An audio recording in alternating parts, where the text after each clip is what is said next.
Live from the Pines, your favorite East Texas sport podcast, coming at you live with a Week 2 recap and much more. Chris Phillips joining us from SEC Unfiltered. Welcome him tonight. Come and talk with us a little college football. I want to give a big shout out to our guys at Zilker Belts. Use discount code Pines936. Receive a discount online on all online orders. Week 2, guys. Well, Week 3 coming up. How are you guys doing tonight? I'm doing great, Jalen. The Longhorns are number 2 in the country. Just got back from the big house on Sunday, and I'm feeling great. Yeah, sorry, go ahead, Cole. No, you're good. I'm feeling all right. The Aggies played McNeese, which is a glorified scrimmage. So we'll find out what they're about coming up versus Trey's Florida. But it was a pretty good weekend. Spoon looks like he's good. Oh, yeah. I mean, I said it last week on our show. I said if DJ Lagway plays good and they beat Sanford by 30-something, he's the answer. He's the truth. It just is what it is. So I'm in a good mood, even though Billy Napier's not he's so a dead smart man walking. Yeah, maybe. But we'll see who the starting quarterback is comes Saturday. It has to be Lagway, in my opinion. I'm gonna say Spoon, by the way. Shout out to the Gators, man. We went there week 1, obviously, and the game sucked, the Florida-Miami game, but yeah, Florida folks really rolled out the red carpet, man. I can't say thank you enough to them. And I really want to go back. I'm trying to not do any repeat trips. We're on this SEC Unfiltered tour thing we're doing, but I'm giddy to go back to Gainesville sooner rather than later. Hopefully, when the swamp is really rocking and Billy is either not there or has it figured out. But yeah, DJ Lagway looked incredible. But guys, I appreciate y'all having me, man. It's a pleasure to jump on and really excited to talk some ball. We thank you for coming out tonight and doing this with us. It means a lot to us. Dave, you want to get us started? Yeah, I'll get us kick started. Well, for those listening and watching, I was lucky enough to go attend the Texas-Michigan game at the Big House. Tell the whole story. You got to tell the whole story. I went with my best friend from college, and we flew privately to Ann Arbor from Austin. Went around Ann Arbor, really cool town. Michigan fans could not have been more gracious and hospitable. Got to go to the Barstool show. Got briefly some camera time on Barstool with Big Ev, who went on his rant, as you may have seen. Went to the Big House. A lot of the screen. So he did. They call him Big for a reason, but went into the Big House, and we went in there and dominated from start to finish. I think we were like 10 of 18 on third down. Quinn Ewers looked surgical. Got the run game going a little bit. The wide receivers proved to be too much for the Michigan defense. Defensively, I thought we played very well. We did exactly what I thought we were going to do. We were going to stack the box, take away the run, try to make them beat us throwing the ball. Michigan really had no answer. So the final score 31-12, but it felt like it was 40-3 in actuality. But really impressed with the way the Horns played, and hope we can keep the momentum going and have a 1 versus 2 matchup with Georgia. Texas looked like the best team in the country on Saturday, and I say that a little bit tongue-in-cheek because I want to see Georgia take on I want to give Georgia a fair shake. I mean, they dominated Clemson week 1. They're coming off a win over Tennessee Tech. Ho-hum, no big deal. Yeah, I mean, that's the Texas I thought we were going to see. I didn't really, David, to be honest, I didn't understand. There's some people in our business that – and to each their own, but there's some people in our business that almost wanted to haze Texas and Oklahoma as they were coming in the SEC, and I just never really understood that. I mean, I guess if you were skeptical of them and didn't think that – and we still – who knows, right? Like, conference play hasn't begun, but Texas's physicality is what really impressed me more than anything. I mean, Quinn Ewers played as well as he probably possibly could have. I mean, Isaiah Bond is a big-time playmaker on the outside. I liked what I saw from Jaden Blue in the running game. I know the running game is going to continue to be a question, the running back position specifically, but I thought they looked solid. But the physicality on both lines of scrimmage, that is the thing that makes me confident that Texas is, not just a contender for the SEC championship, but the national championship as well. I mean, I already had them going 11-1 going to Atlanta, but I feel even more confident in that pick. So I took Texas minus 6.5. I thought it'd be a 10-point game to see them pull away. it's always nice when you're going second game, you feel confident. So, yeah, it was a dominating. I love the Horns, but Saturday I had to spend my Saturday cooking for an event, and somebody forgot the TV, so we did not get to watch the Horns play. But I had all my guys texting, giving updates, and everything. I think that's a huge win. I think we snapped Michigan's home game winning streak, so that was huge for the Horns. Especially get to prove themselves. A lot of people didn't have them, doing the things they're doing. You lose your running back early, you lose a lot of, you lose a key weapon, and you go to Michigan on the road in the big house, and you basically take over the game. And, Quinn Ewers looked amazing. He did a great job. I think he's showing, what he's capable of doing. I think, he beat Alabama last year, looked great in that game, but he still didn't get the spotlight he deserved. And I think, that Michigan game, he showed what he's capable of doing, and he did a great job of moving the ball. Offense looked great. Defense looked real physical. You lose two big interior defensive linemen last year to the draft, and that defensive line looked great. Colin Simmons, true freshman, came in, and he's handling his own. So I think the Horns they're the real deal. It's hard to say this early, but as from what we've seen so far, the Horns are the real deal. Yeah, I mean, I was just going to say there's a lot of SEC teams that would not be able to go into the big house and out physical Michigan. So that's what I look at. It's so encouraging, and what you got to be excited about if you're a fan of Hook'em. Yeah. Chris, to your point, man, you said people wanted to haze Texas. No, you come to the SEC. I mean, people forget a couple of years ago we went into Arkansas and just got pushed around by Arkansas. We lost by about 3 touchdowns, and then Sarkisian really made an emphasis to get. I mean, it's a hashtag we use, but big humans. We got big humans on the offensive line, the defensive line, and Sarkisian. The difference between him and Herman, he's really rebuilt the trenches on the offensive line, defensive line to get us prepared for the SEC. And the offensive line was able to get some push and be able to run the ball a little bit effectively. And Quinn had pretty much a clean pocket for most of the game. Yeah, I mean, I think the performance by Quinn Ewers too. To your point, I mean, I'd kind of mentioned not that Quinn hasn't played well in a big game before, but I wanted to see it. Like I kind of, on our preview, some Texas fans gave me some hell because they're like, well, what about that Bama game? What about this game? I just said, I just want to see Quinn Ewers go out in a big game like this, play his best football, take over a game. Heck, I had Texas guys before the season telling me that. What do you most want to see on the offense? Red zone efficiency. And I want to see Quinn Ewers go out in a game like this and be the best player on the field. And I think that's what you saw. You saw him really take over the football game. The only thing that probably could have kept Michigan in the game, because I think they were outmatched, was something like, mental mistakes or self-inflicted wounds or your quarterback making mistakes. We saw that in some other SEC venues this week. So the way Quinn Ewers played, man, it can't be overlooked. He was fantastic. And if they're getting that version of him weekly, I mean, Texas is going to be nearly impossible to beat. Yeah, I mean, I'm an Aggie, but I mean, I picked Texas -8 before the game. I mean, I think they look great.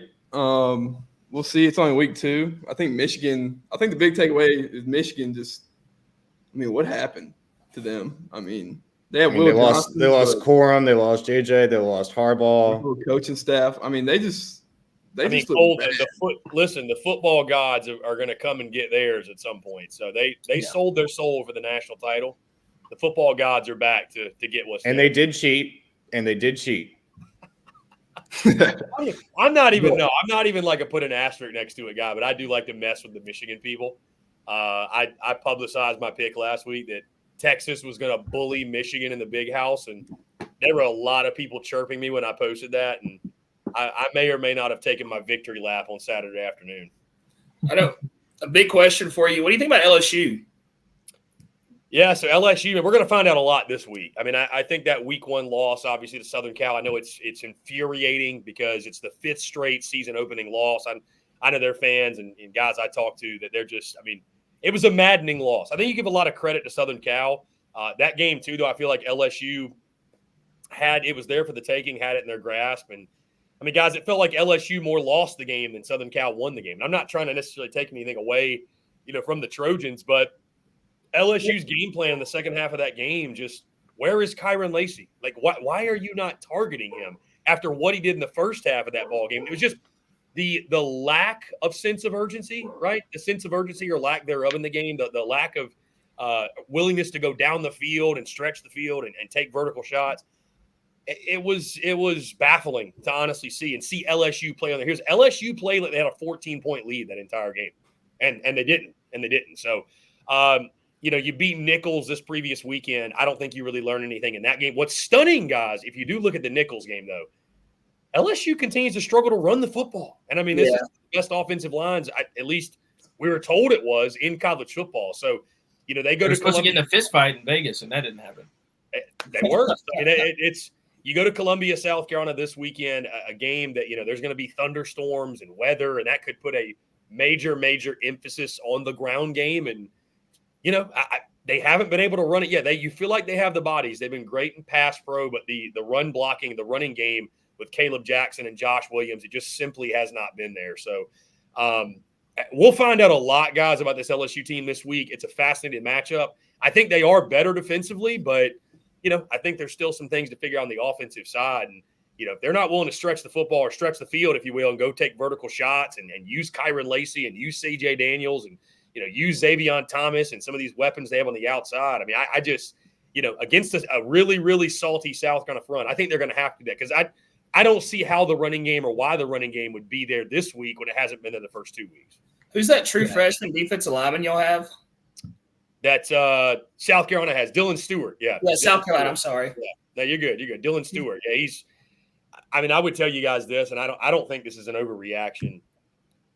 He's the best freshman at South Carolina since Jadeveon Clowney. I don't think that's an overreaction at all. That's high praise right there. It is, but listen, I think it also speaks to since 2014, which essentially was the first year without Clowney. There haven't been many like big time true freshmen, if you will, to make that big of an impact. But also it speaks to the kid's talent level. I mean, does not look like a freshman. The plays he's making right now, the disruption he's causing off the edge. And guys, he's coming along quicker than Clowney did. I mean, Clowney, it took a couple games in his freshman year for him to like really start making an impact. Granted, that might be because there are more guys around him. There was more depth and he wasn't forced out there so early. But I mean, Dylan Stewart, it feels like guys we're 2 weeks through and he's a household name, so he'll have an opportunity. Yeah, that'll be a big time sideline. Yeah, that'll be a big time matchup with Will Campbell and Emory Jones, the tackles for LSU, going up against Dylan Stewart. They're going to have to, if you're from the LSU perspective, they're going to have to keep him out of the backfield, keep Garrett Nussmeier upright because, Nuss isn't exactly fleet of foot. So when they drop back, when they get into passing situations, you're going to have to watch out for Stewart off the edge. Yeah. Guys, I got to ask. Go ahead, Trey. Sorry. Go ahead. I was going to say, if it does get muggy, rainy, and just an ugly game, if they can't find the running game at all, it's going to be very scary and probably be a really good game for you to watch. Be very exciting. Well, I mean, the question, I think the question is, which of these two teams can find the running game? Because, if you look at South Carolina's game against Kentucky, it's not like they were brilliant offensively. I mean, they made some plays when they had to. Don't get me wrong, but I mean, it's been far from, it's been far from an offensive showcase through 2 weeks for South Carolina. So, I would expect a low-scoring defensive slugfest. Just how bad is the weather is going to be the question. But, guys, I think a lot of this game is the battle of who can find offensive balance. Like, which of these two teams is able to find balance offensively? And that's what LSU is lacking, right? If they're able to, to run the football, if LSU can run the football, I trust their passing game, right? And I like what they have in the running back room. They just, the offensive front hasn't gotten quite the push we expected. And then for South Carolina, guys, in my opinion, they have to run the ball. I mean, I know Lenoris Sellers made some nice throws in that game against Kentucky. He also had a bad interception. But if they can't run the ball, they can't move the football in my mind because you got real deficiencies at wide receiver. A couple guys have stepped up, right? Mazeo Bennett's a really good player. Joshua Simon at tight end. But realistically, the passing game's not the strength of the football team. So if they can't run the ball, it's going to be really, really tough. And, guys, it's going to put more pressure again on the defense. And the defense, as good as it is this year, as good as it's been, it can't bail you out every week. It's very true. LSU's run for 0 touchdowns so far in 2 games. Nussmeier's thrown for 8. Yeah, I would be willing to bet that streak gets snapped on Saturday. I think they'll rush for a touchdown. I do. I think they're going to run for a touchdown. I don't know that it's going to be like some huge run, but you get inside that red zone, get inside the 10-yard line, getting the money downs. I think that's I think LSU just won it on the ground. Didn't LSU lose a running back as well to injury this Yes, week? John Emery Jr. That was a tough one. Yeah, you hate to see it. The kid suffered a torn ACL last year and fights back from it. And sure enough, here we are again. What's because Nicholls State, LSU, they won by 20, but I actually watched the first 3 quarters and it was a close game. What is I don't want to say panic meter, but if they lose to South Carolina, what do you think the situation is with Brian Kelly at LSU? So Brian Kelly's not getting fired, guys. The buyout is insane. It'd be like 70. It'd be like what Texas A&M gave Jimbo. And I know LSU has deep pockets, but Kane's money only goes so far. Yeah, I don't think they're going to want to spend that money on Brian Kelly. That being said, they lose to South Carolina, and this is coming directly from the mouth of an LSU content creator, not even me. The pitchforks will come out, fairly or unfairly. It will be full-on panic. Now, here's an interesting dynamic, guys.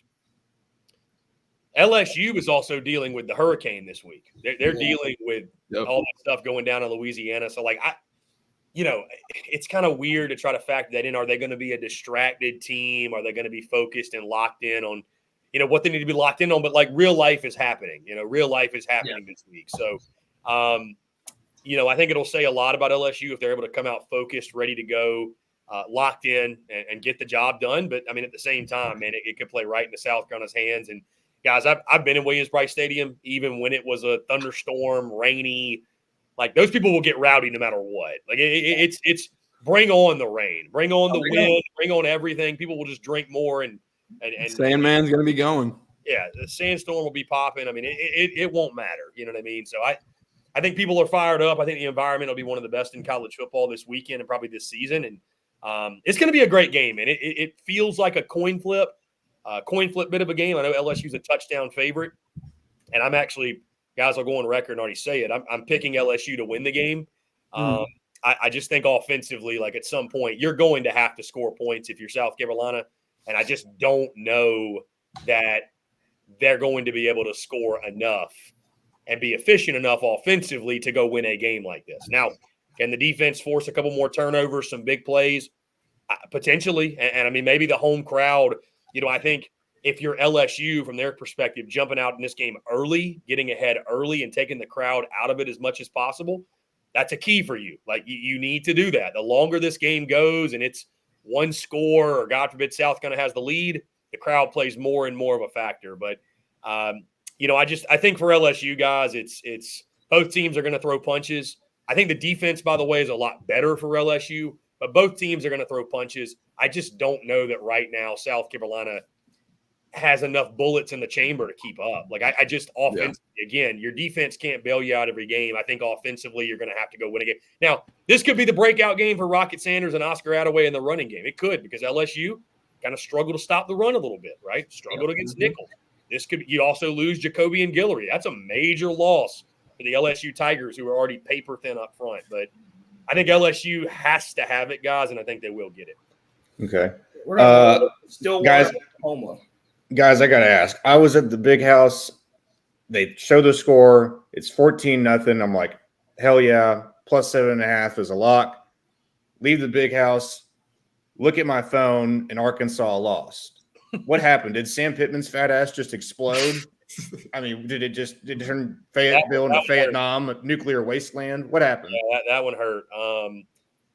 It really feels like Arkansas gave that one away. Choked that game away. There's no other way to – 3 turnovers in the game. It's just like Arkansas just couldn't handle prosperity. They couldn't handle the thought of getting off to a much-needed hot start. You give Oklahoma State credit, but that more football games, guys, are lost than won, and Arkansas absolutely lost that football game. So just it's that's a really, really tough one to stomach. It's weird, though, guys. I leave that game I feel good about a lot of things I saw from Arkansas. That quarterback. Taylon Green's legit, man.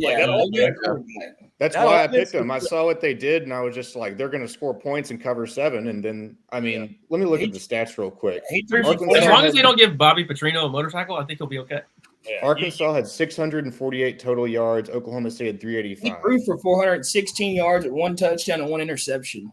36 minutes to 23 minutes. How do you lose that game? Yeah, if you looked at the stat sheet alone, you would have thought Arkansas won by 3 touchdowns. So it's just, I had Arkansas money line, so I was not thrilled with the result. But I took the over. I also took the over, so that bailed me out. But I got a little frisky and took that money line, and thank God for the field goal to send it to overtime, because that was to hit the over. So I was very. But I mean, Arkansas right now, even with that loss, they look a lot better than I expected this year, especially on the offensive side of the ball. And I guess, I mean, Bobby P, he's still got it, even though last year I think he wasn't really allowed to call the plays like he wanted to. But I mean, I'm impressed by Arkansas so far. I think, like you said, they kind of gave that game away, but I feel like they'll have a better season than predicted.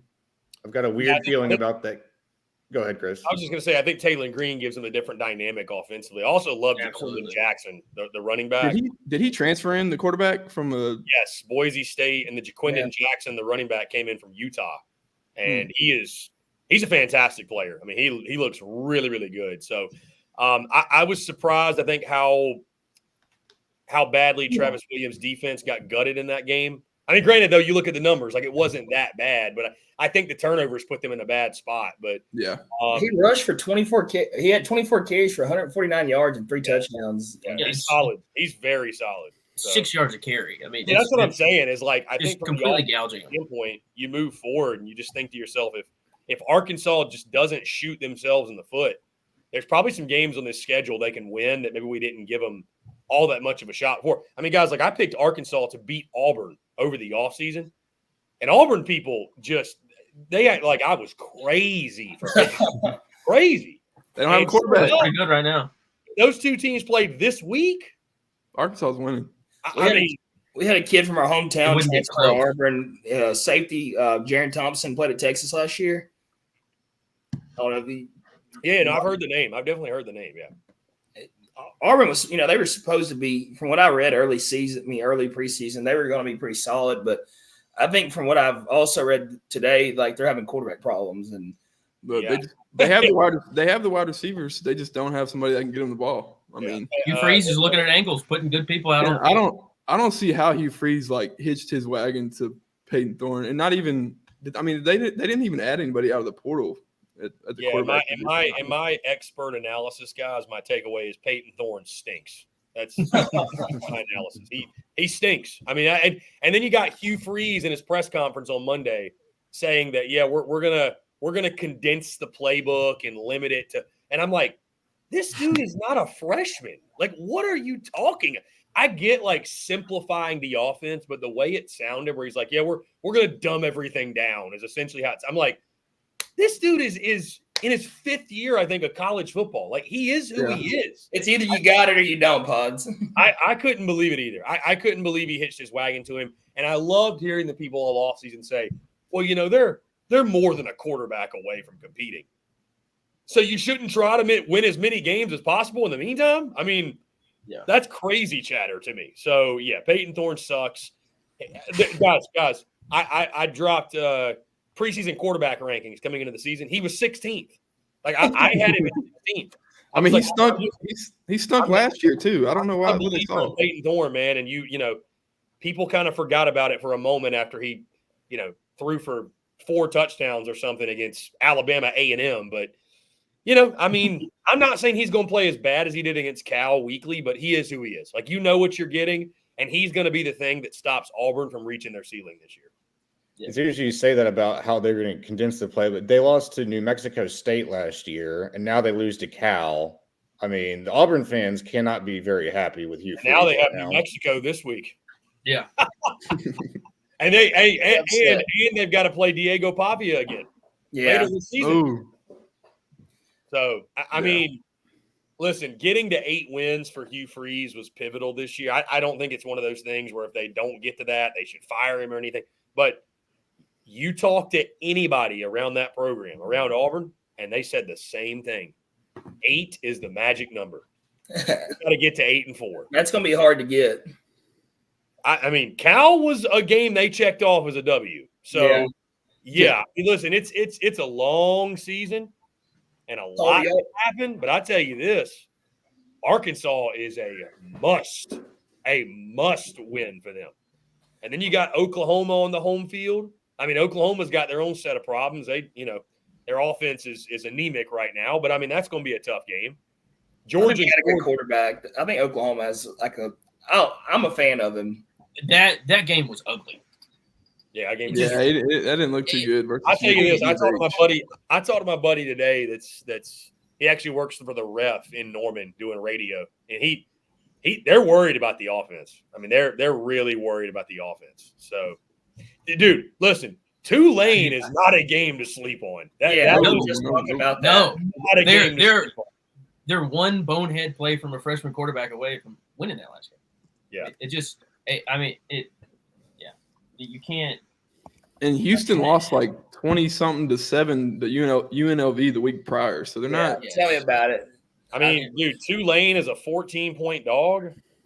I'm taking Tulane the points. I mean, I'm biased. I hate OU, but I mean, from what I saw and read, I agree with Chris. Like that's no gimme. I mean, they very well could screw around and lose that game. And people are going to start looking at Brent Venables in a very different light. Well, I mean, Tulane gave K-State a game. I mean, it was 34-27. So that game was fun to watch. I'm not going there just thinking it's off week. Chris, before we move on to week 3, what do you think about Ole Miss and A&M right now?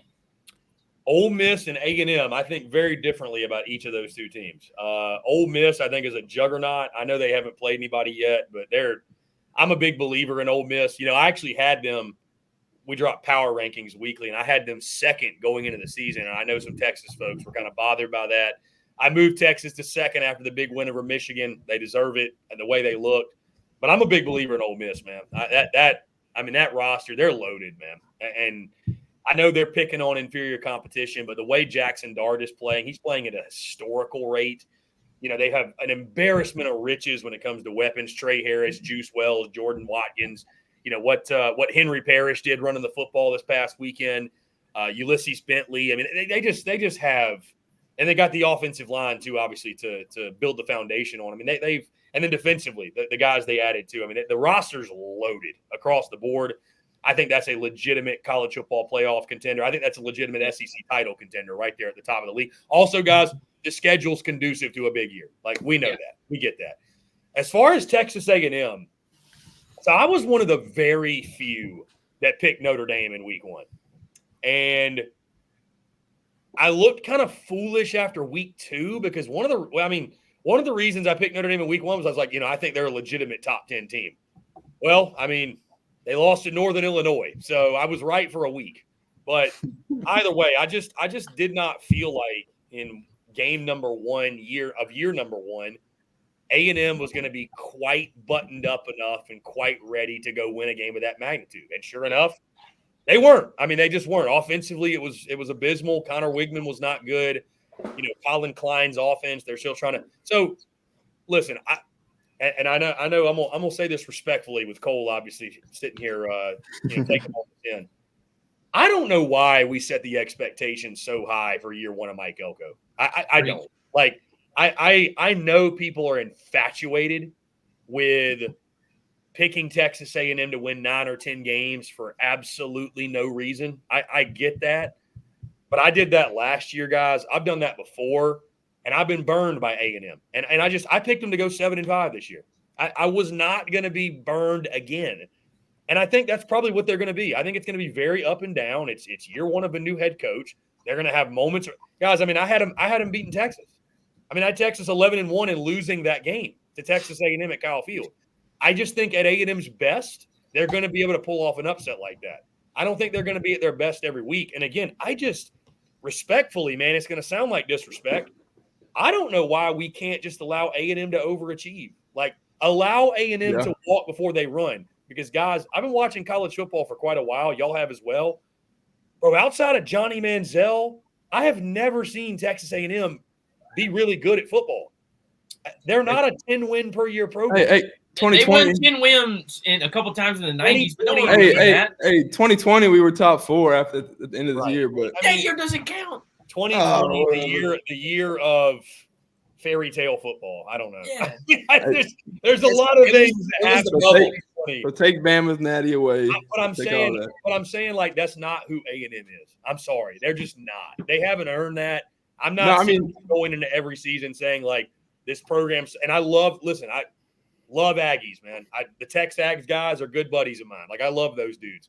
But I would tell them, too, like, I'm really comfortable putting Texas A&M as they are a 7 to 8 win per year program. And until I see them start winning 9-10 games a year, I don't know why the hell anybody's picking that. I don't get that. I do not get that. So I mean, that's It's a fair. breath of I went fresh air in. hitting it pragmatic. I went into this year saying 8-4, 9-3. they're not incapable of that. I don't think they're incapable of that. I just want to see it. And dude, that's what I said with the Notre Dame game. I was getting some hell from people for picking Notre Dame. I was like, I just want to see A&M go win a big game. I mean, I think if Connor Wigman doesn't shit the bed and throw two picks and just play competent football, and not turn the ball over, I think we do. Yeah. But I mean, coming to this year, I think 8-4, 9-3. I think we do have some. I'm not worried about the defense, but I was worried about the offense, especially like the receivers and our O-line. But I mean, I'm an A&M fan, but I mean, I agree with you for the most part. I don't mean to sound like a hater, man. I think in year one of a new head coach, especially, I think even Vegas, they set the over-under win total at 8.5. And I'm just like, I think 8-4 with a year one coach would be a really good year. I don't think we should create an environment where that is looked at as somehow falling short of expectations. I think it was a schedule too. People saw the schedule. Oh, yeah. Saw that we had every big game at home and kind of. Schedule's very friendly. Don't get me wrong. The schedule's very friendly. I mean, I had them at 7-5. So can they win one more game? Like, sure, absolutely. Chris, I think A&M going to the Swamp this weekend is going to be kind of interesting. I think if Billy is smart enough to let DJ have that game, and I can tell you guys this: Graham Mertz is starting that football game.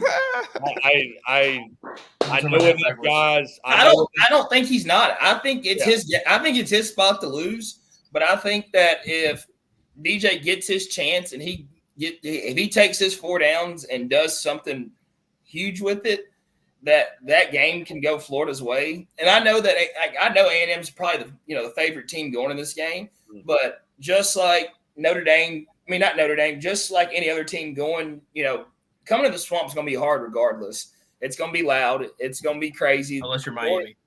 Florida's going to pack the house, but I think if Connor Wingman, if he comes in and he has those mental mistakes he had against Notre Dame, that Florida wins that ball game. Because it's Florida's game to lose, actually. It's a home game, and A&M lost a good game to Notre Dame. Notre Dame goes on the road and gets beat by Northern Illinois. But I don't know what he's going to do against a defense like Florida. They're not the best, but they're going to play. They're going to play good football. But I really think DJ Lagway. Hey, Cole, don't throw stones when you live in a glass house. All right. I said their defense is not good. Is that not a fact? Let's. Our defense, A&M defense is way better than Florida. It's the offense that we're worried about. I don't know. Like, my take on that game is, I got Florida. It's up to if Billy lets DJ. If Graham's Merch. plays good, that game's going Florida's way. And that's just my take on it. That was great. Thanks, Jalen. Yeah, A&M's a 4-point favorite in the game. I'll say this, bro, to your point as well. Just the same way, if you think I'm being hard on A&M, I'll be hard on Florida for a second. Please. The game being in the Swamp means nothing to me until I see otherwise. Because I was at the Swamp week 1, boys, and it was quiet as a damn morgue. It wasn't. And then you lose to Arkansas last year. Like, the Swamp needs to become great again. And then you played Tom Petty. I told the Florida guys I was with, I said, "Yep, I'm sorry, but the fact of the matter is this: when I talk about a Florida game, I'm no longer factoring in, is it in the Swamp? It doesn't mean as much as it once did, obviously. It's Billy Napier's fault. It's his I don't fault. disagree. I don't disagree at all. He's lost as many games as Steve Spurrier did in his entire career at home. Like Andy came up. Andy came after the fan base last week. Guys the in Central basements in Florida in Central their Florida. basements. Yeah, it doesn't even like. Well, Chris, if you say that about the Swamp, what's your take on Cal Field then? Oh, don't. I'm just asking. Early, it's early. think the in the Swamp- coach. I'll just say this. And you saw Texas A&M obviously lose at Kyle Field Notre Dame. Like, dare I say home field advantage is slightly an overrated thing that we talk about? Home field advantage is great when you have a really good team. But I think sometimes we allow ourselves to think that – and I allowed myself to think – I picked Florida to beat Miami. And I said the same thing about, this is the game, the Swamp returns the glory. It's going to be rocking. And, man, I was so disappointed because I was there in person. It was loud for about 5 minutes. And it was loud for half a quarter. That was about it. I was like, man, that sucks. I think home field advantage plays a big. That's big. I'm not saying it's not important, but I just think big it's on defense. Off to a fast start and keep the crowd in it.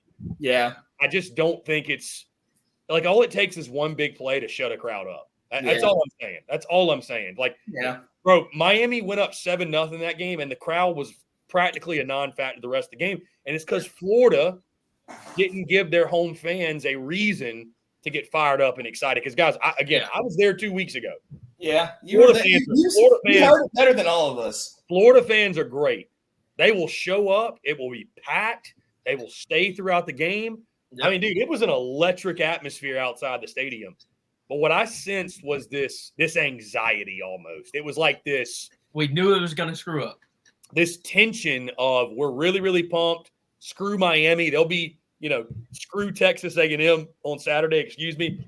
But it's that in the back of your mind, this is Billy Napier, and this could go horribly wrong. And sure enough, in week one, their worst nightmares were realized. So, I mean, I'm not sitting here saying home field advantage means nothing. Yeah. I've been at South Carolina. I've seen home field atmospheres where one big play and the crowd just goes silent. I mean, I'm just saying that, like, if you don't have the team to win the football game, it's going to be really, really hard to just make some big house chance and win it and be the better team after 60 minutes. That's all. Chris, it's an advantage when you have equal teams on either side, but when it's as lopsided as what that Miami and Florida and sometimes there's big upsets. Over in 5 minutes. Like sometimes there's big upsets, but to your point, you have to at least have the capability to. You either got to have like the coaching staff that can out scheme the opponent, or you got to have something in your favor, right? I mean, it's just very rarely in football are you just going to go out there and just win by accident. You know what I mean? Like you got to have something going for you. Again, Northern Illinois did it. Anti-home field advantage. I'm just saying, like, bro, I witnessed it firsthand in week one. Like, I wish it would have played more of a factor. I didn't want to see Miami win that game. So on that, Billy Napier, like we said, is a dead man walking. It just the schedule's too hard. His answer is DJ Lagway. Merch will probably start the game because the last silver bullet he has is DJ Lagway in order for him to bring him out later in the season. The guys that cover Florida that I know, they have already told me Graham Mertz is starting. I love it. Florida Twitter somewhere said that he wasn't even cleared yet off of the concussion, but I don't believe that for a fact. Yeah. I mean, here's the thing, though. The leash is much shorter. A lot shorter. Much shorter. Yeah. So when do you think you pull him? Or maybe you just rotate Lagway in. I mean, I know Billy Napier ain't Steve Spurrier, but I mean – So, Chris, who do you think – You got to get him in there early. You got to get him in there early.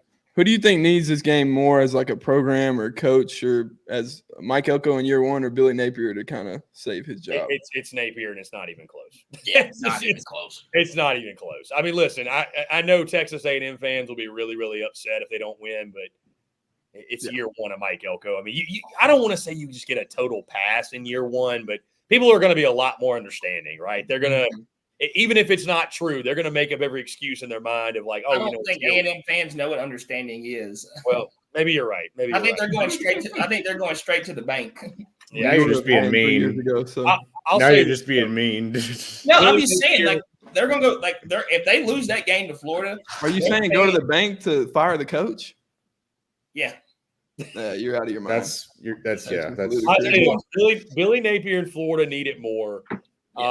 Because I think what's fascinating, What if Florida starts 4-1? Is Billy Napier still like a dead man walking? Because I said a 4-1 start would be a massive success. Now I had them in the preseason beating Miami and losing to A&M, but starting 4-1. But if they're able to still start 4-1, and you know what's crazy, guys? Yeah. You know what's crazy? And Spoon might adamantly disagree. I'm not saying, I was told this by a Florida fan. I've been told this by multiple Florida people. They're at that sickening place as a fan where you almost want to see your team lose so you can fire the coach. I've been there with Charlie Strong. I was there with Charlie Strong. Oh, yeah. I wanted Charlie Strong They're like, gone. just get this nightmare over with. Which is that it's crazy, but it's prolonging the inevitable. Like it's I mean, out of all the reports, I don't know who we go get. It's so early in the season. Who knows? Listen, I said after week 1, I don't see how Napier could come back from that. I just the way they lost that game, getting that beat down. I mean, I probably, guys, I haven't even locked in a pick yet, but I probably will pick Texas A&M just from the principle of. You think it will go wrong? I saw them week 1, man. I can't trust Billy in a big game. I just can't. Not at all. I can't trust Billy to handle this quarterback thing. The defense was calling the plays. I don't get that. Fundamentally just terrible in that week 1 against my secondary was awful. Yeah.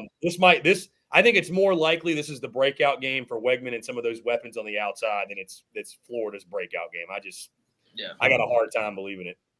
Yeah, when Miami, I can't remember if it was the D coordinator or one of the just players on defense was like, we just kind of queued off of like the 10 best plays they had last year. And then, we saw 6 of them the first drive and thought, man, this is probably going to be pretty easy. And it's so bad. I can't wait for him to be gone. And like you said, it's just sickening. I want him gone. And the problem is I don't know what the answer is. There's no one really to go get. They're talking about going to get the guy from, Lane Kiffin, and that's a stretch because they're probably going to make the playoff, like you said, them having a great schedule coming in. And like Urban Meyer has said, I'll be the interim coach. Well, yeah, because you're bored. But what are you going to do? You're going to leave us with what?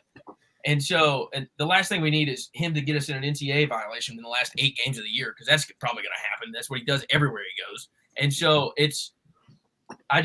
that they're the being of my happiness, and I'm on a high off the DJ performance, but probably going to be on a pretty low come Saturday afternoon. Hopefully. Chris, we were talking last week, and I've already said Billy Napier's a dead man walking. I said last week he'd get fired after the Georgia game. You said you're pretty tight with the Florida guys. Do you think if they lose to A&M that he's fired on Monday? No, I don't think that quickly, but I tell you the one that would do it, that I think he would be fired on that Monday is UCF. Oh, yeah. They lose to UCF. It's going to be – the problem is next week they play Tennessee. That is a losable game, fellas. Yeah. It's like you said, they start 4-1. They've got a little bit of light, but that takes beating A&M. But I think Tennessee's going to blow them out of the water. I just think Nico's ridiculous. Florida seems to play their best game when it's against Tennessee. But, just from a personnel standpoint, Tennessee should be able to run away with that. Nico is, if he keeps on that track, it's him, the guy at Boise State, Genty, or however you say his last name, Quinn, obviously, because they're going to be good. Brock will probably be in New York because he'd be on the number 1 team in the country for a whole year. But Nico, Josh Heupel with a good quarterback. He beat Alabama with what, Hendon Hooker? Josh Heupel with a good quarterback is a very dangerous team. Well, you got to, I was there in person, guys, to watch them against NC State. Their front seven's a problem. Yes. That to me is the biggest difference maker. Nico's obviously extremely talented. We know that he's incredible. But that defense, that's probably the best defense they've had in Knoxville in over a decade. It is really, really legitimate. So I felt good about Tennessee being a college football playoff team, guys, going into the season. I had them at 10-2, beating Alabama. I feel really good about that after 2 weeks. They looked every bit of the part on Saturday. I picked them as my dark horse to win the SEC, and after 2 week sample size, but you think they can? I think they play Georgia and Athens this year. You give the Vols a shot? They got a shot. That's kind of one of those things, though. Again, I kind of need to see it, man. They haven't. Listen, streaks are made to be broken. So could this be the year? But The competition is going to stiffen up for Tennessee. I mean, I'm not taking anything away from the NC State game, but it's going to get a lot more difficult than the Wolfpack. And the guys, I'm super high on Georgia too. So I'd still pick Georgia today if that game were happening this weekend. But do I give them a shot? Absolutely. I mean, I think for Tennessee fans' sake, and I'm just going to say it, they better pray it doesn't rain, because that was, I think what they said did them in last time was it rain and the offense couldn't get going. So, I mean, a guy like Nico, man, he gives you a chance to win every game you play, because if that kid is on, he's talented enough to beat anybody in the country. He's got weapons all around him too. Hey, and they play Oklahoma in 2 weeks in Norman. Josh Heupel is going to go in there, and I think he's going to stomp on OU. Yeah. I mean, I had Oklahoma winning that game in the preseason, and I mean, again, we'll make the pick for it next week. But if that game was being played this weekend, I'd be taking Tennessee big, very big. Yeah. Chris, before we get you out of here, I know you've been on here a little longer, but what do you think's going on in Boulder? Dude, I'll tell you, Shadur throws the entire offensive line under the bus. Before you get started, Chris, I put it all on the table before, and they're all going to talk shit to me, but I was very high on Colorado. I think Shadur Sanders is one of the best quarterbacks in college football. Well, the problem is it takes a team to win, not just one guy. Exactly. I mean, Travis Hunter's a stud. I mean, he's maybe the best player in college football. Dude, I'll just say this. When you asked me about Colorado, the first thing that came up, I don't know if y'all saw the headline today. We're obviously talking on Monday, September the 9th. I don't know if y'all saw the headline about Deion Sanders has – Fight song? Yeah, they're not playing the fight song when Shadur scores. They're playing his rap song. I saw that. I was like, this is straight out of The Onion. Like, this is not real. Yeah. There is no way that this is real. I'm not a Deion hater in the slightest, man. Like, I don't have that energy. I'm not. But, like, it's hard not to feel like with Deion, it's about Deion. Like, always has been. And Deion Jr. and Shiloh and Shadur. I mean, he's done a lot of good, dude. I don't want to take anything. Like, I think he's done really, really good things with the Colorado program. Just the fact he took that job and is trying to revamp the program. But he brings eyeballs. Oh, for sure. Oh, the exposure to Colorado is incredible. But Deion's name. I would say that, line of scrimmage is still a big time problem for them.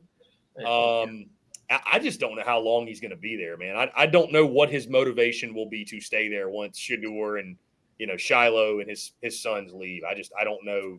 Does he really want to be at Colorado, or is he using this as a springboard to go somewhere else? I mean, where does he go though? And who's going to hire him? Who's going to be? Yeah. I mean, if he doesn't have it his way, he's not going. All due respect, what serious program is going to hire him? I hate this. Like, that sounds so disrespectful, but it's just from the business standpoint. And I think these universities that do not want to create a distraction and create a problem, like for Colorado, all attention and all press is good press. Yeah. Not all of these schools see it that way. No. Like, for example, Spoon will be upset hearing this, but the Florida guys I talked to, you know what they've told me? Scott Strickland has said, as long as I'm here, I will never hire Lane Kiffin. Now, he ain't going to be there the next coach they hire, because he ain't getting another hiring. But no, he won't. Not everybody likes everybody like that. You see what I'm saying? Yeah. So if they don't like Lane Kiffin, like, there are certainly other people at other schools that are like, that guy's crossed off my list. I'm sure Deion's crossed off a lot of lists, right? He was on that list for Florida State when he came a calling. I was just about to say, I think that was the plan to, him do well at Colorado, and then, Grant, we didn't know Florida State was going to be really good last year, and then give Norvell I think that was the plan, to do well at Colorado, then hopefully position himself for a job at Florida State. He said he would never go because they kind of Deion said because they probably don't want all the eyeballs. Like, that's it. I mean, you kind of rub people the wrong way when you're just kind of all about yourself and your kids rather than building a program. Like, the juxtaposition between them and, say, Nebraska with what's going on, you started there kind of the same time. Like, Matt Rule is just kind of all about football, all about his guys, all about the program. Deion's like, hey, we score a touchdown, play my son's song. Hey, if you're going to be here this summer and you don't show up to his concert, you're off the team. Like that kind of stupid, you know what? Like it is who Dion is, because Dion's about primetime. And when you're his kin and Travis Hunter, you come with baggage. And it is Louis. It just, might be a little soiled at this point. But from all the coaches in college football, you would think like this guy knows what it takes to get these kids to the next level, obviously. But like you would also think like, okay, my son's a quarterback. My main thing is going to be make sure he's protected. Make sure my son is protected. He's not getting hurt. But they brought in a whole transfer. Yeah, but dude, I was so they took Jordan Seaton from Florida, the #1 ranked offensive lineman in the freshman class. Yeah, but I was so high. They were there. Because I don't know why. Dion talks I don't know why you were. Because I think Shadur is a top quarterback in college. I think he's a top. That's the position, not the team. They don't have a defense. This is exactly why Dion has messed up not going to the high school. They don't have a defense that can every stop single great high school player in the country, because you could sit there and he could talk to you just like he has. He hadn't even sat down and talked to you. He's not sitting in your living room. He's going to make you show up. He's going to make you believe, and then he's going to be all about Dion when you get there. I would not go to Colorado. That is not my style. I would not make it out there. Okay, yeah, whatever. I will say one thing. Go ahead. I will say one thing. Shadur Sanders' draft stock plummeted yesterday after his press conference, throwing his offensive line under the bus, throwing that wide receiver under the bus. I told you back in the summer he would go higher than Quinn Ewers. He won't even go first round now. Yeah, people stretch for QBs in the NFL. There's I a don't reason think he Daniel goes in the Jones top got 3 paid rounds. $160 million. Top 3. Daniel Jones has more pick sixes than he does touchdowns. Yeah. Since he signed a contract, it's the quarterback position is so important for the NFL level. You're going to stretch on those guys. And Chris, what do you think? Is good at his spot. Chris, what do you think about Shadur's draft position? I tend to kind of agree with what Spoon's saying, man. I think people will stretch on the quarterback position. It's just because they're finding that franchise guy is so limited. I don't doubt that, to your point, that the off-field stuff and some of the things he said is going to hurt that position. I think also having Dion as his dad, though, I wonder, does that help or hurt? Because it's like you got those NFL connections and NFL ties, but there's got to be some front offices that are thinking, man, the last thing when we're don't deal with all that. We're not just drafting Shador, we're drafting the Sanders. You know what I mean? The whole family. We're drafting them all. So Shiloh will be on the practice team. It's kind of turning like a LeVar Ball situation, bro. That's I think it's worse though, because LeVar never got to get his mouth in the position. LeVar Ball's word doesn't mean nearly as much as what Dion. Exactly. No. But LeVar Ball did do everything he said. All 3 of his kids are playing the NBA. Yep. Kudos to him. All right, Chris, one last quick question. What advice would you give kind of us starting up a podcast like this and just kind of growing our brand and kind of audience real quick? That's a great question, man. So I would say the first thing is flood the market with value. And when I say that, I mean flood it with content. Like you're in the content space. I mean, I would tell any, young content creator or just aspiring content creator, I believe in mass content creation consistently. I mean, that's, we started at 0 back in January of 2017 and truly at 0. I mean, it was a Twitter account with about 30 followers. There was no Instagram, no Facebook, no TikTok, if you will. And, 7 years later or so, here we are, right? It's, I'll be coming on year 8 of my entrepreneurial journey starting January 2025. So, I mean, and the only thing, the biggest thing we've done is just mass content creation at scale, like creating content at scale, staying consistent. I think consistency is so important. As you go on the journey, I think you've also got to be willing to embrace the suck, honestly. Like it's the hardest part is early on when you're publishing all of this content and you're maybe not getting the engagement or the feedback you'd like or the likes, if you will, right? Because when we're posting things on social media, we want that positive affirmation, right? We want that reaffirmation that what we're doing is great work. But I think, guys, if you take the mentality, especially early on, that if one person positively benefits from this, then I won. And soon 1 becomes 2 and 2 becomes 4 and 4 becomes 10. And all of a sudden, right, when you're just putting out value over and over and over and over, it's going to be a lot more than one. But it makes it really, really easy, right, when you're counting those micro wins to keep going. I think that's the biggest thing, and one of the reasons why, and probably maybe the number one reason why most content creators just flame out is they quit. They quit. It's a very long journey. Again, man, January 2017 to now, it's almost 8 years on this journey. So, and it's especially in the beginning, it took us a year to get to 1,000 followers, for example, and that's posting every single day. So, to sum it all up, I can be really long-winded with this, but I would say, number one, just start. Don't wait around. We got to craft the perfect piece of content, or the graphic has to look like this, or the video clip has to look like this. Don't compare your day one to somebody's year 5, right? Just start, learn on the go, embrace the fact, say the joys in the journey. You're going to evolve. You're going to get better. Guys, what you're seeing right now in my business is version 1,000. If you could go back and look at the stuff I was dropping in 2017, 2018, it didn't look like it looks now. It's gotten way crisper, way better. My voice, the way we publish things. But just start, put something out there, flood the market with value. The goal is not to go viral. The goal is to create content at scale to where people, after a while, at minimum, they look at you as the authority on the matter, and they're following along because they know every single day when they open their apps or they go to YouTube or they go to their podcast, they know you're going to be there. So I'm a firm believer in consistency, man. I'm a firm believer in that, creating content at scale. The rest of the stuff, the entrepreneurial stuff, the business stuff, again, that's something that you're going to learn as you go. And you're going to, figure out different things, or maybe you're going to ask someone like myself or other entrepreneurs feedback on how to do that, how to monetize. But first, you've got to create something of value before you can monetize. And that's how you do it, is building that platform, building that audience. And again, the way you build that audience is you give them immense value day after day after day after day after day on a consistent basis. If you guys notice, we post a ton, and there's a reason for that. I've just always been a believer in mass content creation, and again, publishing at scale, and again, taking that mentality. If it positively benefits one person, then we win.